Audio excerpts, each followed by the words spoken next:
Experience was founded after my oldest son, Michael, was diagnosed with testicular cancer in 2007. I wanted to offer up hope to other cancer survivors so people know they're not alone, so that they know they can get out and start living again. It just may look different than how it did before they had cancer. Epic Experience is unique in the fact that we really pride ourselves on trying to take anyone and everyone that we can. Doesn't matter when you were diagnosed. If you've been diagnosed 5 years out, 10 years out, 20 years out, we don't put a timeline on it. We say that, you know what, if you've had cancer come into your life, we have a place for you. Epic Experience. One word, it's epic.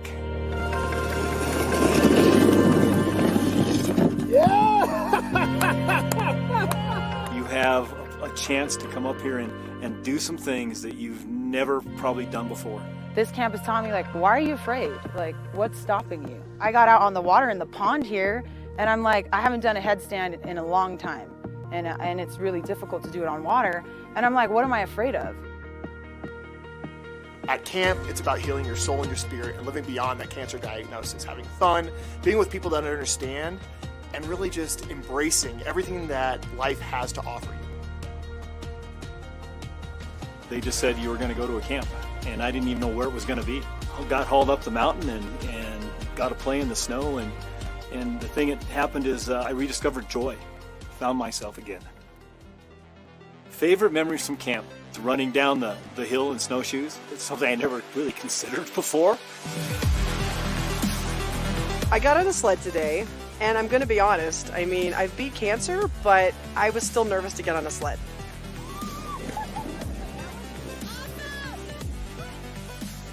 Well, kayaking is individual. You're all alone in your boat, and it's you versus the elements and how strong you are and getting through the challenges that are coming up, whether they're rapids or something in the water in the way.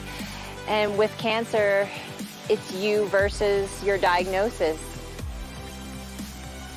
Epic Experience is about empowering adult cancer survivors and thrivers beyond their cancer diagnosis.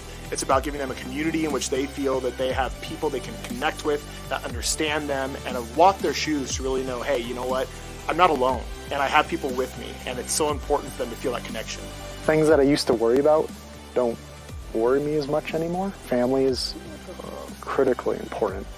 Friends and experiences is what life is about. Well, I didn't think I needed this week, but I needed it more than I knew. I needed to just play in the snow. I needed to laugh until my sides hurt. I needed to connect with people, even though I didn't think I did. I needed to find out that I'm not alone in things I think I'm alone in. So here at the 7W Ranch, not only are the activities that we do for the week amazing, but just the beautiful scenery around alone makes it just so incredible. I was feeling a bit lost and unsure how to cope with life after cancer. I feel like Epic Experience brought me closer to who I used to be and who I want to be in the future. Want me to cry when I talk about 7W? It's magic. You say. It's special. If you are debating on coming on this trip, just do it. Don't hesitate. I hesitated. I waited till the last minute, and I am so grateful that I came here. This has been life-changing. This week has absolutely changed my life in ways that I couldn't have even imagined that it would. Epic Experience is the right name for this experience. Trust, go for it. Why can't you experience this? It's something that they've already been through, cancer treatments, whatever the therapy is, and this is another way to heal. If you want to really check back in with yourself and find out where your inner person is and where your soul survives, come to a camp and just let it be.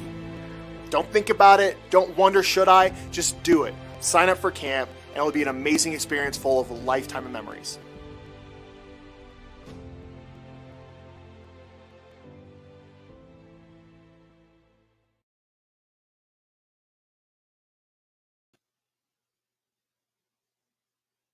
Hi there, everyone. Welcome to episode 11 of the Beyond Cancer series, sponsored by Epic Experience. My name is Gail, aka Sunshine, and I'm going to be your facilitator today. Just to start, I'm going to tell you a little bit about Epic Experience and this series, and then we're going to bring on our guests for today. So, Epic Experience, if you have not heard of Epic Experience before, was started back in 2012 by Nancy Ferro after her son, Michael, was diagnosed with testicular cancer and had a hard time kind of getting his life on track again. He suffered from depression and was just really having a hard time getting back to normal. And through an experience he had that kind of set him on that track, Nancy had the idea of starting Epic Experience so that cancer survivors of all ages can have this kind of reboot to get back to living beyond cancer. Since then, since 2012, we've had about 500 campers, and we currently have a waiting list of 2,000 survivors, which is why we started programs like the Beyond Cancer series to try and reach out to those people who are still waiting to have that week-long adventure. So in 2019, we started regional events in different parts of the country. We started this Beyond Cancer series. And with COVID, we've started a whole line of online virtual classes such as yoga and low intensity training and some other things, just to try and keep this community connected. The Beyond Cancer series in particular, which we're doing today, is put on by the alumni team, of which I am one member. There's 9 of us right now. We've all attended an Epic camp. We all have different kinds of cancers, different ages, from different parts of the country, but we all have a common goal of really keeping and creating and maintaining the sense of community among all those who have attended an Epic Experience camp. So this series, Beyond Cancer, the goal is to touch survivors, alumni from the camps, people who are on the waiting list, family members, caregivers, anybody who is any way touched by cancer. So we've been covering different topics, and today's topic is going to be collaboration among nonprofit cancer organizations. And we have 4 represented today, and we'll soon be bringing on those members. One of the exciting things we have Epic Experience right now, unfortunately, we had to cancel our summer camps, but there are virtual camps that you can sign up for. So if you're on the waiting list and you really were hoping that maybe you could go to a camp this summer, check out the Epic Experience website where you can apply for a virtual camp. Dates to be determined, but it's going to be 4 days for about an hour and a half, 2-hour period each day. So you're going to get at least some of the fun of connecting with people, which is one of the big parts of it. So today, again, we're going to be talking with 4 different nonprofits covering or reaching out to different aspects or different sectors in the cancer community. So we have Lacuna Loft. We have Mallory. There she is. Mallory is representing Lacuna Loft. We have Nancy Mamalu representing Epic Experience. We're going to have Jackie, who is representing Imerman's Angels. And we have one more, Nick, who is representing, and there he is. Welcome, Nick. Nick representing Elephants and Tea. So thank you all so much for making time to join us today. I'm looking forward to learning a little bit more. I know a little bit about all of them, and so I'm excited to even learn some more about it. So why don't we start off with each of you telling us about your nonprofit, the mission, who you serve, those kinds of things. Okay, Mallory, why don't we start with you? Sure. I'm Mallory. I run an organization called Lacuna Loft, and we offer programs specifically to young adults. So technically that's 18 to 39. We push it to 45. But young adults facing cancer, whether they're patients, survivors, or caregivers. And even before COVID, we offer absolutely all of our programming online on just kind of a rolling monthly basis. So we have creative workshops and book clubs and writing workshops and hangouts and all kinds of things that happen kind of all the time. Very cool. And Jackie, Jax, I noticed you put your nickname up there. Awesome. Tell us about Imerman's Angels. Sure. So Imerman Angels provides comfort and support to anybody that's either fighting currently or is a survivor or a previvor or a caregiver by connecting them to someone who's already been there. So basically a peer match on any experience going through cancer. So they have someone that really gets what they're going through because they've done it themselves. Okay, great. And Nick, tell us about Elephants and Tea. Yeah, hi everybody. Again, I'm Nick Giallourakas and excited to be here. I was late straggler coming in, but happy to be here. So, Elephants and Tea is a media company / magazine for adolescents and young adults, cancer community patient survivors and caregivers. All the stories are written first person, so by the survivors, by the patients, anyone from the AYA community. And it's been an amazing journey. We've been around for just over a year now. And it's a free resource for anyone that wants it or needs it. As far as things that we do, we have a quarterly magazine that's print and digital, but we also do some other cool activities online from a virtual standpoint. So specifically the AYA community is who we focus on, but we don't turn anyone away that does find our resources and our stories useful. And the name Elephants and Tea is cancer is the elephant in the room that no one wants to talk about, and tea is the relief that conversation can provide. So hoping that we continue to reach more people so they know that they're not alone going through their cancer journey. Excellent, thank you. And Mama Lou, tell us, I know I introduced Epic Experience a little bit at the beginning, but if you want to add, please do. Yeah, I don't know what I'd add. You did a great job, thank you. And I'm just excited. These are 3 amazing nonprofits, and we'll get into that a little bit, that I love working with, that we all have the same goal, to help cancer survivors know they're not alone, know there's resources, and get moving again in a crazy world, especially with what's going on today on top of cancer. Yes, definitely. Now, what I personally would like to know is a little bit more personally about each of you and how you got to be involved in a nonprofit, whether it was something that you started or you came into it. And also specifically, like Jackie, people may not know how the name Imerman Angels came to be. So actually, I'll start with you. If you want to explain the name, but then also personally, how and why did you get involved in this nonprofit? Sure. Actually, the name comes in part of my story, so it's kind of funny. Oh, perfect. So Imerman Angels was founded from a gentleman named Johnny Imerman. He's a 2-time testicular cancer survivor. He was 26 when he was diagnosed. And if you ever meet him, which Nancy I know has, you cannot help but feel like you are the only person on the planet. He has this magical way of just zoning in on you, and he's having these conversations. And that's a little bit about how we make our matches happen. It's about you. It's a peer-to-peer match that fits your need. It's not a support group. It's about you specifically and what it's altered to you. So when somebody comes to us, they say they want something specifically, we match them based off of their need. And that's what Johnny was looking for when he was going through his testicular cancer fight.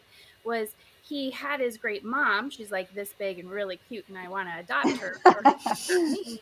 And she was really great at like saying, encouraging words, but she couldn't talk to him about what it was going to be like after going through testicular cancer and dating.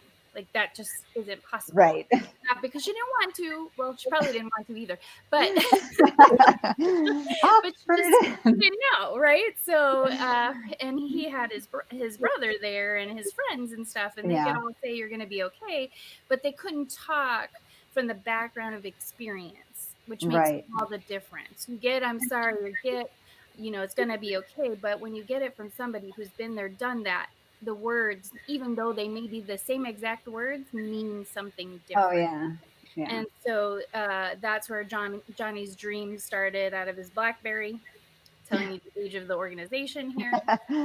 He was in the hospital. He went room to room. He started talking to people, seeing that they were really alone.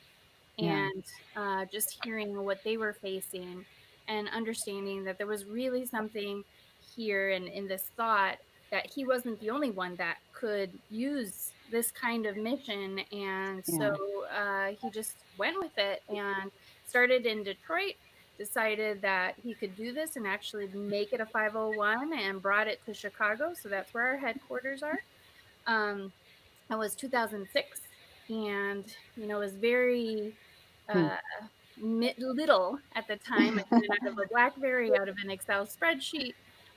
And now we're over 11,000 mentor angels. Wow. These are the people that will share their experience in over 100 countries. So a little bit bigger than his Yeah. original thought. And we've expanded. Originally, he was very much about just the survivors and the fighters at the time. And Right. now our mission extends to caregivers like me, which I'll go into, and previvors as well. So those that are predisposed to get a cancer diagnosis. So that's a little bit about how it started. Imerman Angels, obviously from Johnny Imerman, his name. Right.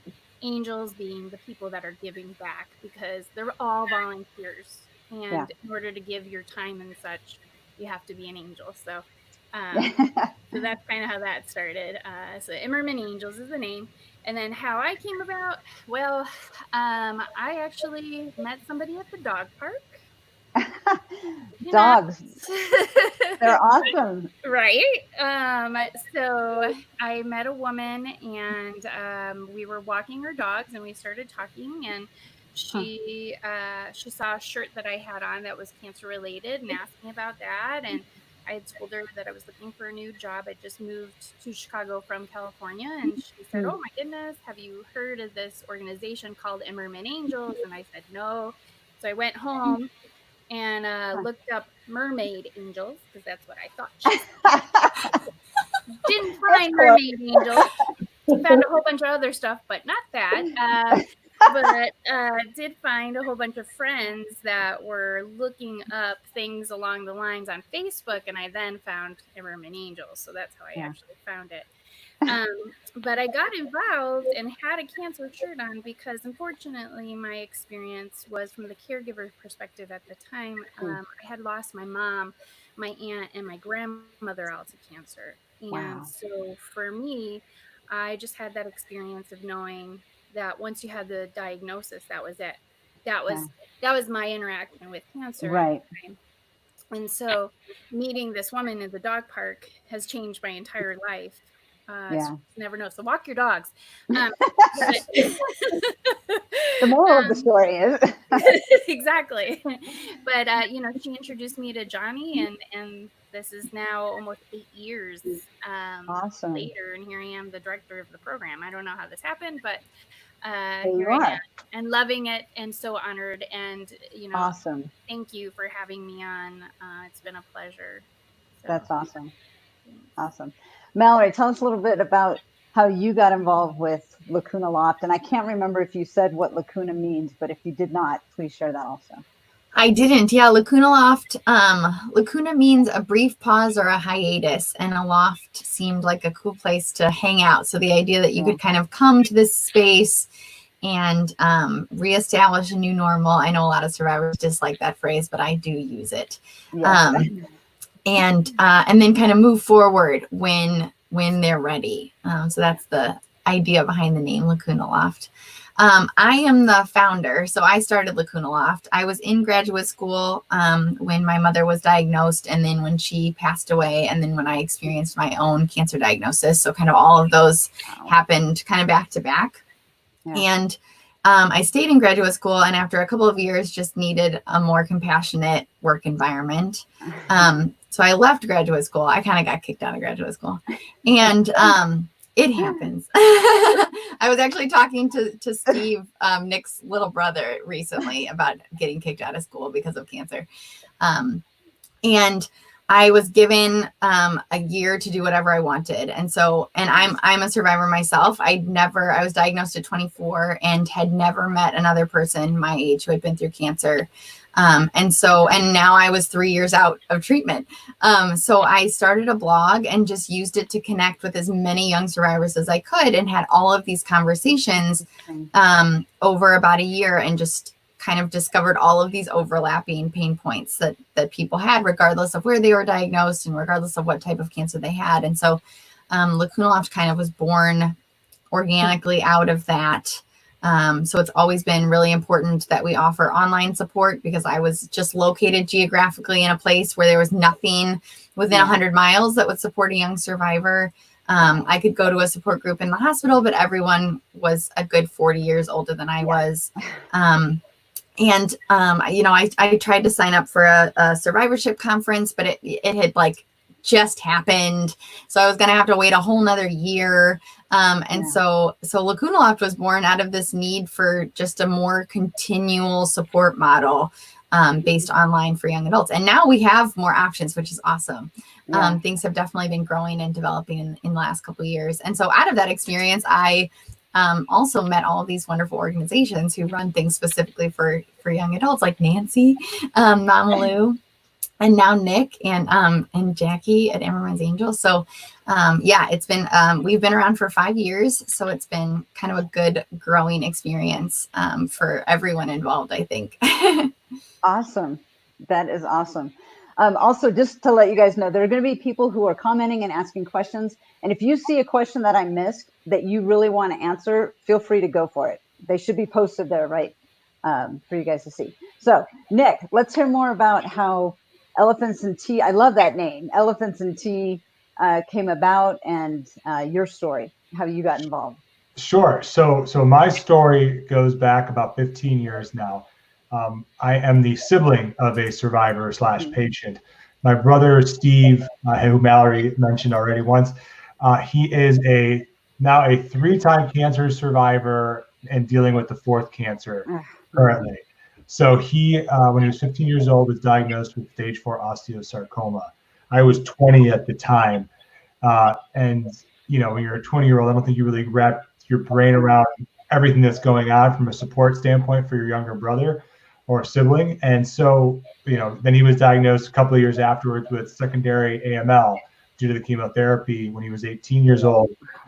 And he beat that out in about 1.5 years as well. And my mom has started a nonprofit called the Stephen G. AYA Cancer Research Fund, which is actually the parent company for Elephants and Tea. And she has been immersed ever since Steve was diagnosed the first time around, like most parents are. I know Mama Lou can attest to that. And she left her full-time teaching position at Cleveland State University to be a full-time advocate. Raised funds for research at Case Comprehensive Cancer Center here in Cleveland. And she loves to march in Congress for lobbying for additional research and funding. She is, most people that have met Angie, she is very laid back, but don't piss her off. Like most moms. No, but she's amazing as far as everything that she's done. My dad as well, of course, too. And she really kind of spearheaded a lot of different things that we've done with that organization. And so that's where I come in, and my older brother as well. We've always been very involved in helping with funding and things of that nature.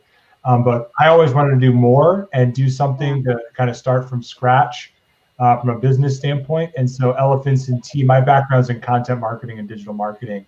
Okay. And so that's where we got the idea to do something from a magazine or media company standpoint. And originally Elephants and Tea was meant to be specifically for survivors, because we saw what Steve was going through from the age of 19 to 29, all the side effects, all the issues he was having, trying to finish school, getting kicked out of undergraduate school, different things from that standpoint. And so we really wanted to do something specifically for the survivor. And obviously it's transformed into much more than that for current for caregivers. And how Elephants and Tea was set up was based on what we knew from Steve and the different people here in Cleveland, Ohio, where we're based, because we're very involved with the hospitals here. We were looking to really become like any other magazine with editorial, interviewing people and telling their stories. Well, when we actually ran some focus groups with some people at CancerCon 2 years ago and others that we know through the grapevine, we were 100% shot down with that idea. People flat out told us that, I love saying this, they didn't want another cancer muggle to try to tell them how they should or shouldn't feel with cancer or what they should or shouldn't do with cancer. And this group flat out said to us, let us tell our own story so nothing gets missed in translation. So we took that to heart, and that's why Elephants and Tea is 100% first-person stories on what people are going through. Right. And it's been remarkable to see how that has just taken off. We have over 100 contributors now across 10 different countries in under just over a year and a half, not even a year and a half yet. But it's been really cool to see that. And again, why I'm so involved is because of my brother Steve, right? Right. I love being a part of this community. I probably wouldn't be a part of this community if it wasn't for Steve being sick, right? You're right. But it is what it is. And so Right. I'm thrilled to be here because I've met some amazing people on this call and working with more people that aren't on this call as far as a collaboration standpoint. And it's been really awesome to see. So that's essentially, how Elephants in Tea became to be.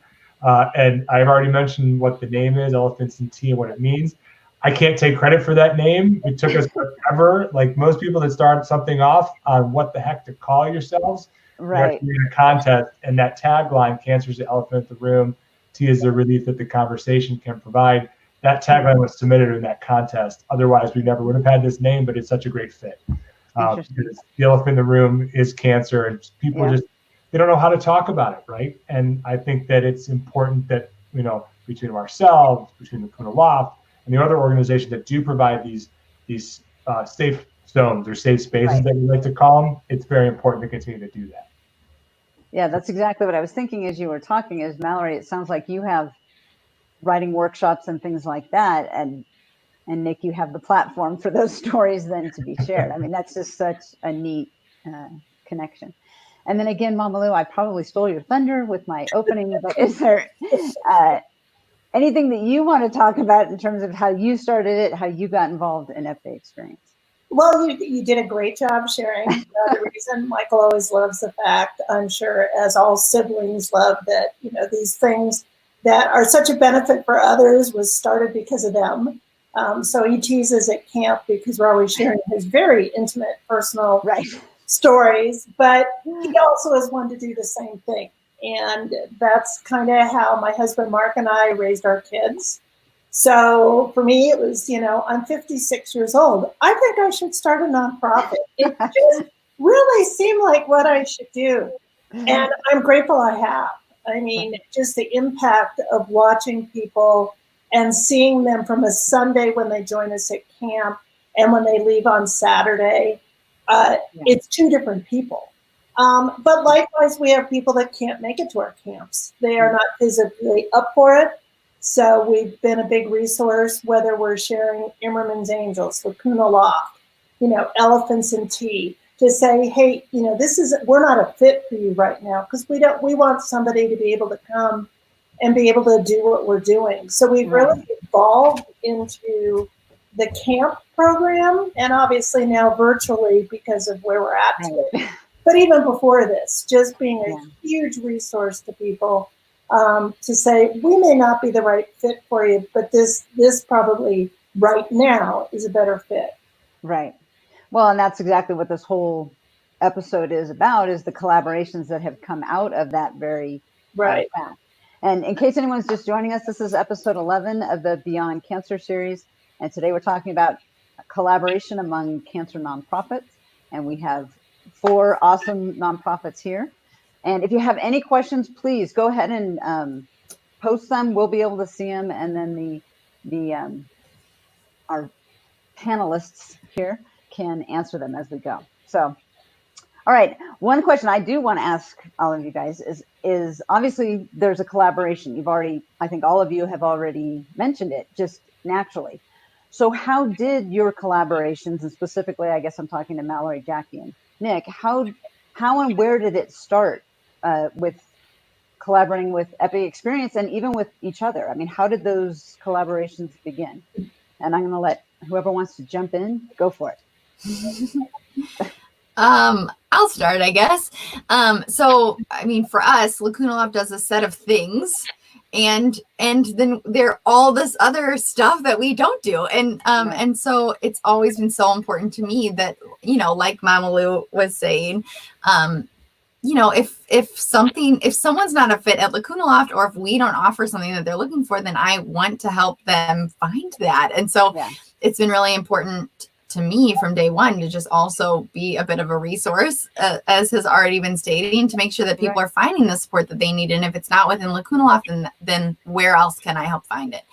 And, you know, we don't do anything in person really. And so it's been really great working with Epic Experience. And when they hosted an event here in the Bay Area where I'm located, and we do a lot of storytelling, but we don't do storytelling in exactly the same way that Elephants and Tea does. And so we worked with Nick and Elephants and Tea at you know, pushing content their way, pushing people their way, and kind of vice versa. And I mean, Imerman's Angels, Johnny Imerman is just an institution in this cancer world, and just a larger than life presence in a room. That is great. Jackie or Nick? Sir, I'll jump in here. So just to kind of echo what Mallory said too, you know, for me, as far as, you know, where did I meet both Nancy and Mallory? That was at CancerCon last year. Well, no, I take that back. Mallory and I met you 2 years ago. Thankfully, because of my mom introduced us as far as trying to, when we were just putting the pieces together on what the heck we were going to do with Elephants and Tea. You know, and in full disclosure, this is the first time Jackie and I are meeting. Even though I'm actually, I've worked with a couple of people over at Imerman's Angels. I know about you. What's that? I know about you.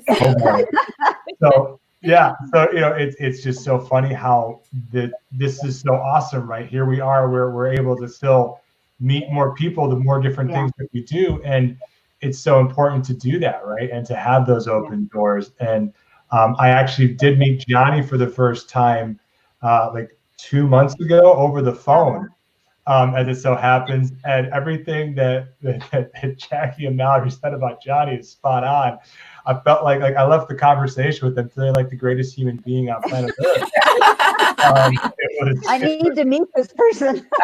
He's intoxicating. It's phenomenal. But anyways, I think that's the beauty of working with different people, is just the enthusiasm that all these groups on here have.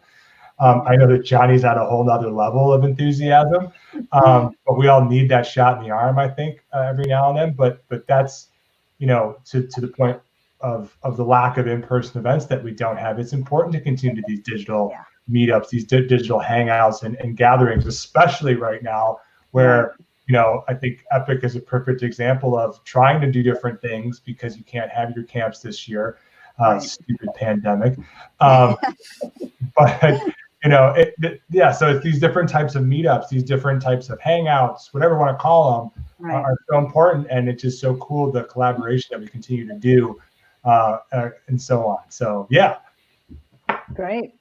I think I need to echo a little bit, so apologize, but I mean, it's so valid. You know, our organization works with all ages, all stages, all cancer type, anywhere in the world. So we're not leaving anybody out as far as who we serve, but just because we serve those people doesn't mean they're necessarily at the right point in their life to accept a peer support. You know, maybe that's not what they're looking for right now. So that's where we go ahead and send them out. And definitely I have used all of your services. And so appreciate what each of you are doing. And, you know, we send people out to Epic Experience all the time. I saw hello from Chicago from one of them. So. Yes, exactly. So, collaboration is key. And, you know, for us, we're very focused on that peer-to-peer match, but just as Mallory so well said, you know, sticking with that mission is important, but also knowing that people are coming with different needs and sending them to those organizations that help serve those needs is what we're all here for. I think, you know, bottom line is we're here to help. And if our service is not the exact service, it doesn't matter. We're still here to help. And that's really the silver lining is, you know, reach out for support and get it from some organization that's out there. Yeah. Nancy, do you have anything to add? Yeah, I just, you know, I mean, again, I think I love all of you guys. You're like my kids. Everybody that comes to camp is my kids. There you go. And I just feel it's just the uniqueness of when we open ourselves up to meet other people. Like I remember the first time I met Mallory, I think it was 3 or 4 years ago at CancerCon, which is put on by Stupid Cancer. I was like, she's one person, and I could relate because, I was one person the first year, and then Colin came and joined me the second year. So I was lucky to have, one of my kids want to work with his mother. Who would have ever thought that? It amazed me. But, I remember meeting Mallory. And then I remember when I met Jackie, because Johnny Imerman, the saint of all saints, we were coming to Chicago. He's like, oh, our Christmas party's going on. You need to come to our Christmas party. And then we collaborated. We gave away a wedding dress to somebody through Imerman's Angels. And, that somebody had donated this. So if we can all help put a smile on somebody's face, and what Nick does, we've been lucky enough, it was very entertaining to, on your recent YouTube, for you and Stephen to be along, Colin and Michael, my two boys. Yeah. I think they talk sports for 80% of it. But again, we're all here to help somebody. And if we can grow more people, maybe somebody's going to be silly enough to want to start a nonprofit after watching all of us. Definitely. Well, when they see all of your smiling faces, for sure. I mean, come on. Do you guys have specific, I guess, collaborations that are going on right now? Nancy, you actually just mentioned one where Nick, you and your brother, and then Colin and Michael did an interview together. So that's one that recently happened. Can you tell us a little bit more about that one? Sure, yeah. So my brother Steven and I, we launched a podcast called Spilling Tea with the G's. And the goal of that, was to do exactly what we're talking about here, is to bring together the organizations and individuals that are doing awesome stuff for the AYA cancer community, and not just the AYA cancer community, but the cancer community in general. And to highlight, one, what they're doing, but two, to really help put a face and a voice to the brand. Because I think at times, people see elephants in tea. They don't really know the story behind it necessarily. Same thing with Epic, same thing with Lacuna, right? So that was something that was really important and something that I wanted to strive to do, kind of as our duty as elephants in tea. Aside from the stories that we do, we want to continue to help highlight what else is actually going on in the ALA community, because we all get into our own little bubbles of our communities, and sometimes we don't branch out. So this way, it was just kind of another way to let people know who else is out there doing some cool stuff. And so we had Mallory on for an episode. We had Colin and Michael on for another episode. Jackie, we have to talk to you about getting you on for an episode. And we actually just recorded another one today with Allison from Stupid Cancer. So our goal is to just kind of continue to highlight. We're going to do 10 or 12 episodes for this first season, and do 10 or 12 more come the fall again. So we figured hopefully in the summer we'll be able to take a step outside, but Yeah. So that's what we're doing with that little video cast of ours. That's awesome. Any other specific collaborations that you guys have done together or that are planned that you want to talk about? We haven't done specifically with just one org. Currently, Imerman, I've shared this with Nancy, we're sending out a resource page. So opening it up to you guys, send me your resources, send me what you're doing. Yeah. We have a resource page that's going to over 50,000 people, including hospitals, including other organizations, including all of our support seekers, including all of our mentor angels, all our social workers, just a huge audience of people. And basically that's what it does. It highlights different dates and times and topics that are being talked about. So because our platter of who we serve is so large, we're trying to make sure that people can find the resources, because I don't know about you guys, but I've got a million emails, and each email is talking about one organization. Well, so we thought we'd make it easier and try to make one organization give you a million resources. Right. And so we've gotten really positive feedback. So, continuing to collab with other organizations, and them providing us what's happening in their world. is really beneficial. So I open that up to you guys as well. And I want to add real quick, just for people that may not know, and maybe Mallory or Nick, you guys would be best when we refer to the AYA community. We get this all the time at camp. Yeah. People are like, Aya, what is that? What is it about? Now, Michael, when he was diagnosed, was 23. He was an AYA. So I'll let you guys split it up, or just take a quick minute to say that's what it's about and what it's for. Because it is exceedingly important in my world, for my family personally, even though we do all ages at camp, but we do segment some camps. We don't see much of a difference, going to be honest with you, with what we do, because we'll segment within camp ages, but it's very important to educate people on what that is. Yeah. So I can just jump in there real quick. So AYA is 15 to 39 according to the National Cancer Institute. And that's the specific age, and why it's designated. This is part of why, and you all feel free to jump in too. There's different psychosocial issues, different lifestyle issues that come up with that age group specifically. I know there's more scientific reasonings behind that. I'm not going to go into that. I'm sure, if one of you all want to jump in there, I am not the scientific person, but I know there are specific details of the types of cancers that we see in AYAs, right? They see it's more sarcomas, more things of that nature than you'll see at other age groups. Specifically. But that's the age range. For the record, as the AYA comment, I am, as a marketer, I can't stand the acronym, but it is what it is. For that reason, right? People here see AYA, and unless there's a description to go with it, or if you actually spell out adolescents and young adults, right? That's what AYA means. It's for those that aren't actually in the AYA community, may not know. So, Mallory and Jackie, I don't know if you want to add anything else to that, but that was a pretty good description. I'd only add that there's also a dramatic drop in survival rates that happens at about age 15 and kind of continues on. There's this like very iconic graph that they use to define the age group.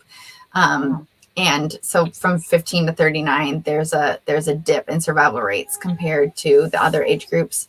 And it's an age group too that hasn't seen an increase in survival rates since Nixon was in administration. So I think things like that are starting to change, but it still just points to the lack of resources that are specific to this age group that we've mentioned, and the psychosocial issues that lend itself to all of these quality of life concerns. Right. Yeah. And reoccurrences, I would add to that too, right? Definitely. That's a big issue where you see a 15 to 39-year-old, everyone's like, oh, they're younger, they look fine. And they delay the diagnoses of what is actually going on. So then they have to go through more intense treatments, which my brother's a perfect example of it, going on his 4th cancer right now. So, and 2 of them are secondary cancers. And Gail, so are you. Because how old were you when you were diagnosed? The first time I was 32, and then it came back again when I was 45-ish, and then just last year, so I won't tell you how, 50-ish. But yeah, it started when I was 32, and at that time, that was in 2000.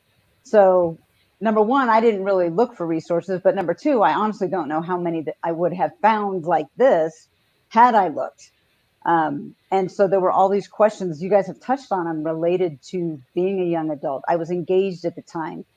We weren't talked to about fertility. And I had to have a hysterectomy, all these things that now I'm like, it's like, why didn't somebody talk to me about this? And we didn't know enough to ask because you're in survival mode. You're just like, well, we want you to be alive, so let's deal with that. And you don't know what you don't know, so it's hard to know what to ask. Exactly it. That's exactly it. So, yeah, what you guys are doing is huge, especially with the AYA, not AYA community, because I think there are, and I think, speaking from personal experience, you don't know what you don't know, but even if you think it, you think, oh, I can't ask that, or who would I even ask if I asked that, or whatever it is.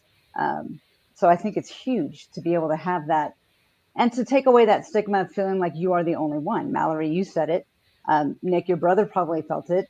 Michael felt it, I did. Everybody, same thing. I think I went to one support group, and even at 30, I was the youngest by 30 plus years, so it's huge. You guys are awesome. This is so cool. We do have a question from the community here. One person, this is actually from Michael Ferro. How are you all continuing to remain in touch with your communities, especially right now with COVID? And I mean, Mallory, I know you said everything was online anyway, and it sounds like a lot of yours too, Nick. But are there new considerations that you have to take, and how are you what are you doing? We've been running all of our normal programs, but just at a more frequent pace. Okay. And at different times of day because people are home with more flexible schedules. So that's kind of how we've been adapting. Yeah. I hear baby. I know, I hear baby. There would have been Teddy in the background. How about you two? Go ahead, Danny. Thank you. I would say for us, I mean, our mission has always been to connect people through the phone or through email or video chats, and if they get to meet in person, then that's awesome. Not right now, but Right. so that part hasn't changed. What has changed is sending out this resource page. That's been a big thing for us.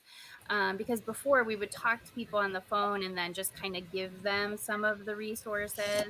But what we're finding now, which I'm sure you guys will also agree, is that because everybody's changing their mission a little bit, like how they're doing their mission, they're also making it available in different ways, which is opening up instead of their just specific demographic or their geographic area or that kind of thing, which is broadening who they serve, which has been really nice because a lot of organizations that we used to work with, they would just primarily focus on Chicago because we're in Chicago. And now it's like, oh no, just send it out to everybody. Everybody can benefit from this. So we've seen a lot of that from smaller, amazing organizations, and I'm really grateful for that. So we've been able to do the resource page and email them, but also like little get-togethers. We had a get-together last night for our marathon team, and we had 150 people on the call. Wow. And then next week we have what's called the town hall, and Johnny, that guy that you might have heard of on this call, Johnny Imerman will be speaking along with some of our mentees and mentors, and just talking about what it means to have somebody going through the experience that really understands what they're going through. And so we haven't done that before. It wasn't a need for us to communicate to our audience in this way, and now we're actually loving it, and I think we might continue to do it moving forward. So that's interesting. Yeah. Good. And I'll jump in. And also, too, I saw somebody ask a question about the video cast we mentioned. So you can get it on our homepage. And then also just go to YouTube and type in Spilling Tea with the G's, or just type in Elephants and Tea, and the video cast will come up. And you can subscribe. For what we're doing differently with COVID. So, and as far as the communication side of things, how important that is to communicate.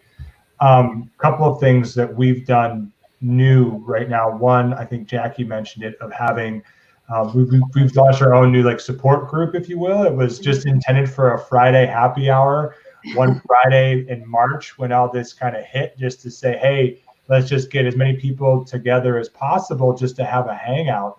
We've been doing it every Friday since at 5 p.m. Eastern, and it's become a kind of a cool little new group of people.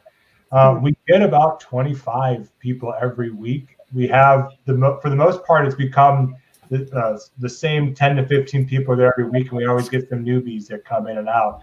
Yeah. And it's really been awesome. It's been able to reach people that, one, I've never met before, but they've been following Elephants and Tea since day one for whatever reason, right? Whatever they've been able to relate to. And I always find it very powerful for us, because we don't have in-person activities like an Epic Experience might, or Imerman Annuals might, where you're actually getting to meet the people that you're helping out.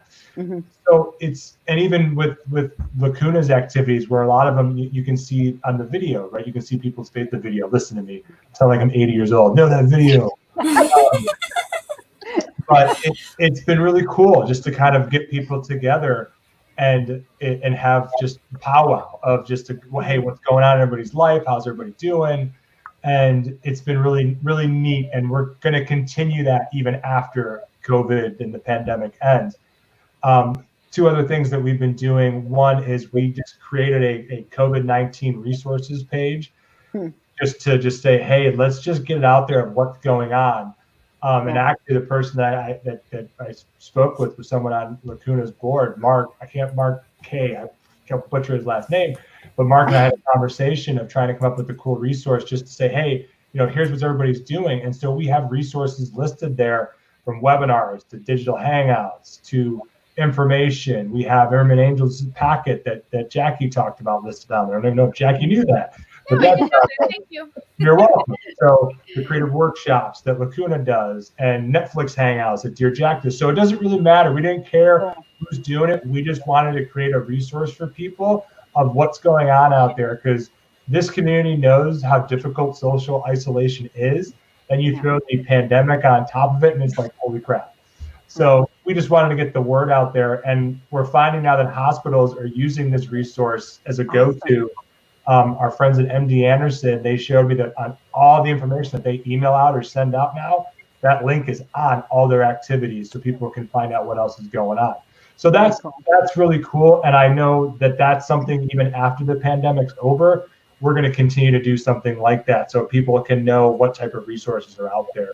And that's part of the other mission I haven't mentioned of what we want to do at Elephants and Tea, is to continue to showcase and highlight what else is out there, right? Yeah.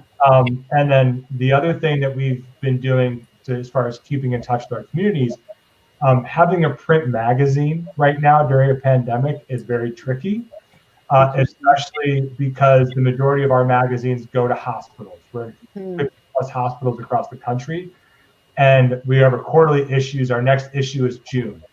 And the consensus was across the board, don't print the June issue because the social workers and the oncology team are not able to hand that magazine out to people at a hospital right now. So rather than not do it, we're going forward still with the June issue from a digital format, because it was clear that, hey, still we need it, we want it, people want to read it. But we're doing different things in there, from videos and just trying to kind of create some sort of new and improved, if you will, but trying to still keep the train of thought just left me. But keep the messaging going, right? Keep letting people know that you're not alone with what you're going through.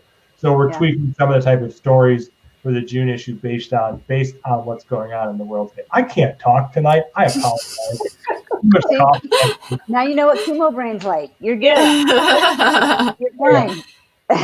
So I'll stop talking now. No, that is awesome. Jackie, anything else in terms of how your community, or Mallory, and then Nancy also, in terms of how you're maintaining that connection with your community? I mean, I think that we're talking to more people. It's really interesting because I don't know if you guys are finding the same way or have a need, but part of what we're doing all day is being on the phone. We literally talk to every person that is looking for support. And what's interesting now is we're not getting as many voicemails. I imagine. Answering the phone. So I feel like, oddly enough, it's like literally talking to people is so nice instead of so many emails. And that's what I've been telling the team too, is like, instead of sending an email, there's a phone number, call them. And that's what we're actually doing.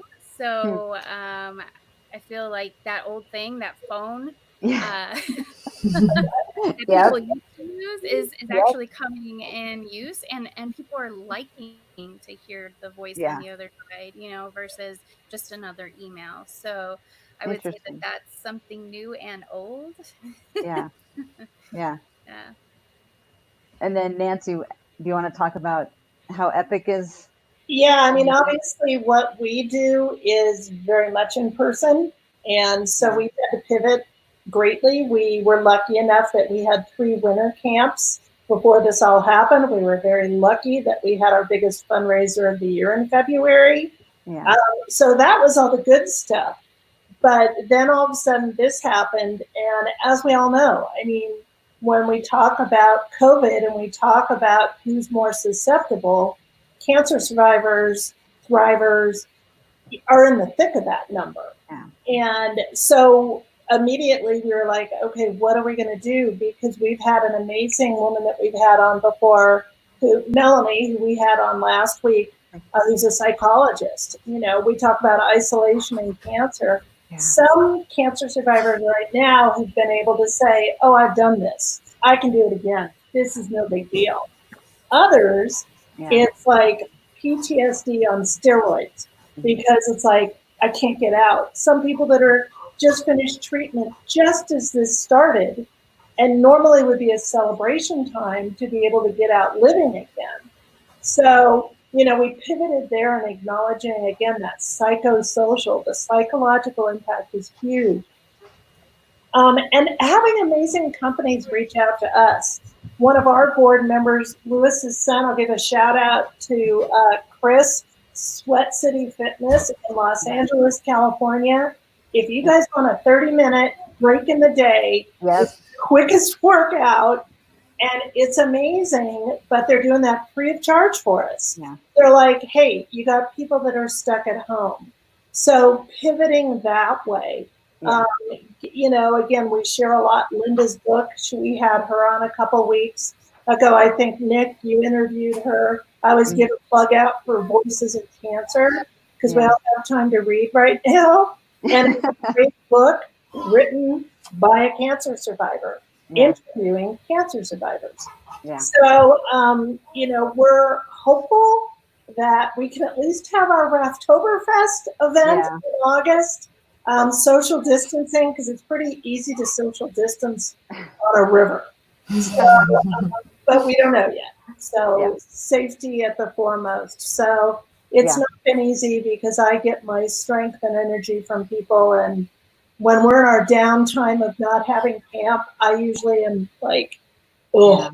So personally, it's hard on me, because I give hugs to everybody that comes to camp. Hug. Well, and this leads right into my last question is I imagine it's hard to keep going anyway, but right now it's probably even harder. So I'm wondering if you can all think of one story that kind of inspires you to keep going. Maybe something that happened recently, a conversation you had, finding out how one of your programs helped someone. But I'm wondering if you can kind of share a feel-good story to end us with, to kind of what keeps you going when it does get hard, especially right now. Whoever wants to jump in, go for it.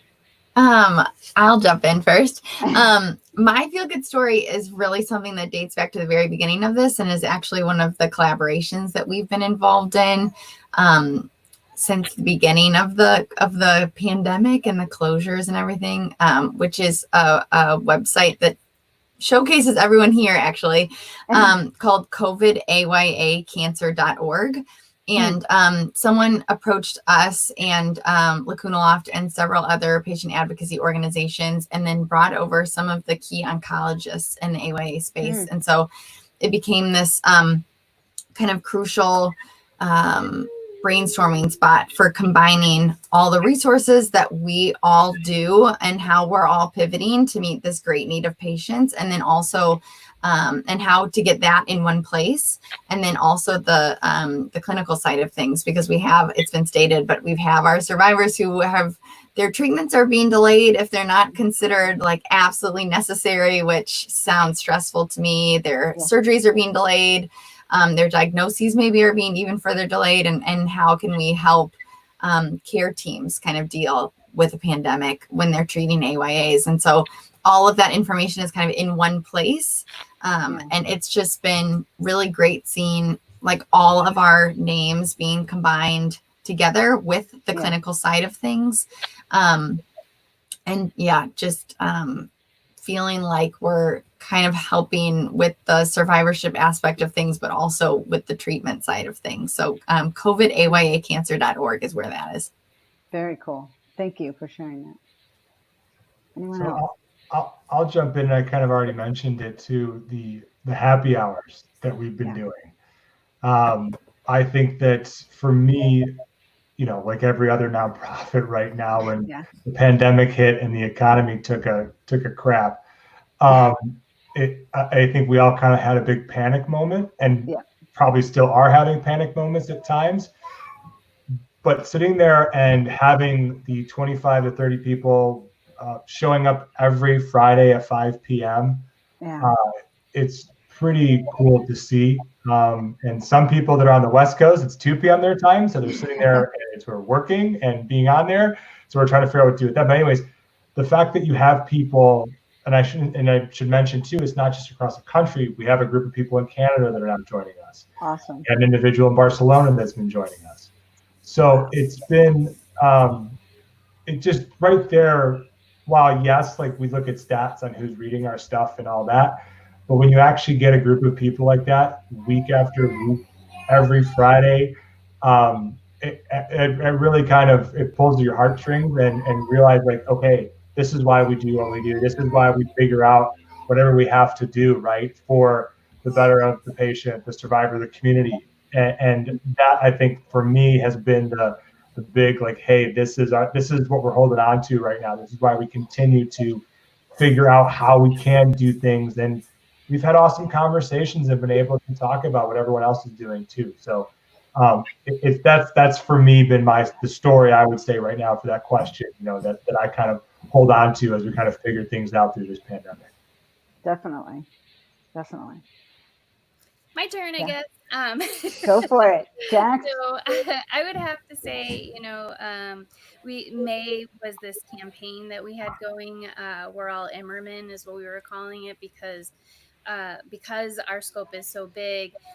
Just reaching out to whoever has used our service in the past, and that could be obviously fighters, survivors, thrivers, caregivers, previvors, social workers, doctors, anybody, donors, and just having them send us their pictures. So we asked them to draw a picture and write "We're all Imerman" and post it on their social media. That's and cool. send it to us. And that has been really impactful to us because there's no certain demographic. There's no certain boundary. There's no it just doesn't stop on who we're receiving these pictures from and the stories that are coming along with these pictures, and just being impacted by, again, as Nick had said, that they're getting connected by seeing the numbers, but hearing the stories and listening to the people and how we impacted them when they're sending us their pictures and seeing the posts. It's just been amazing. So in a way, I feel very strange saying this, but had it not been for this pandemic, I can't say we would have done something like that. And so I'm trying to continuously look for the glass half full during this time. Every day I am literally thinking of, okay, what is different now and how am I benefiting? What is this good? What good is coming out of it? And so that's something really good that has come out of it, is just being able to include so many more people and having them come back and say, you've really impacted my life, and this is how. Jackie, if I can that's the way that. Oh, sorry. Go ahead. I just wanted to say, to add to what you said, Jackie, I think it's been so cool to see what the organizations, like all of us on here, here's a perfect example of it too, right? Of the cool things that we're forced to try differently to do. And a lot of it's going to stick even after this. Right. Yeah, Gail started her TV debut now, and she will have I'm going to be talk show. I'm going to leave my day job and we pay her a lot. Awesome at it, so you should think about it. We pay her a lot. But I would say, we're doing a lot of things that are forward facing, that are public. We do walks, we do yoga, but we've also done things within our community that, are just, we do private Zoom calls for people that have come to Epic Experience, because they've all experienced camp. And so that's been pretty cool. Last week we played bingo. It was a ton of fun. I'll give you that app. It was so much fun. This week we have a cooking class from one of our crazy volunteers. that makes homemade pizzas, and everybody's wanted one of his pizzas forever. So we're going to do a cooking class with pizza. And it's just a fun way to get together. I think we'd all agree that we all need to laugh, and it's not easy. There's certain days, again, I'll be honest, even yesterday was one of those days for me. It was like, when will this be over? What more can I do for the people that are out there, that all the people that are alone, that are sitting there and like, Mallory, you said that are waiting to find out if they have cancer. Yeah. I mean, we all know how stressful that is to begin with, but to all of a sudden, for safety reasons, being told, we think you're okay, we're going to bring you in a month rather than today at 5 o'clock. If we can all help those people, and hopefully their tests come back negative. That's what we all hope. We're all part of the club that we don't want anybody to be in. Right. But at the same point, I am blessed to do what I do. I'm blessed to have all of you guys in my life and watch people that go on and just start kicking cancer's butt. Yeah. To say, I'm going to do, this looks different than it did before, but I'm going to keep on going. So I appreciate all of you guys. Yeah. Well, and that's what I was going to say earlier is cancer is that thing that none of us wanted. And yet the good that can come out of it, if you allow it to, meeting all these people. For me, going to Epic Experience absolutely changed my life. But all these things that you're talking about, in that way, it's kind of like the pandemic is providing another chance. Would any of us wanted this? No. But look at all the good that you guys have just said that has come out of it, and it's probably going to continue that you may not have even tried before. So my saying has been, out of chaos, it's causing creativity. Yeah, So that's excellent. Been my motto. It's true. Well, thank you all so much for joining us. If you're watching, make sure you check out each of these organizations, Elephants and Tea, Imerman Angels, and Lacuna Loft. They all have websites, YouTube, Instagram, etc. Look at me all hip. But thank you all so much for taking the time. Thank you for your ongoing collaborations with each other. And as someone said, and really all of you said, the whole goal is helping survivors. And you guys are all doing that individually and together. And it's awesome. So thank you so much. Thank you. Have a wonderful rest of your day. Thank you for having us. Thank you for having us. Yes. All right. Thanks, everyone. Take care. Take care. Bye.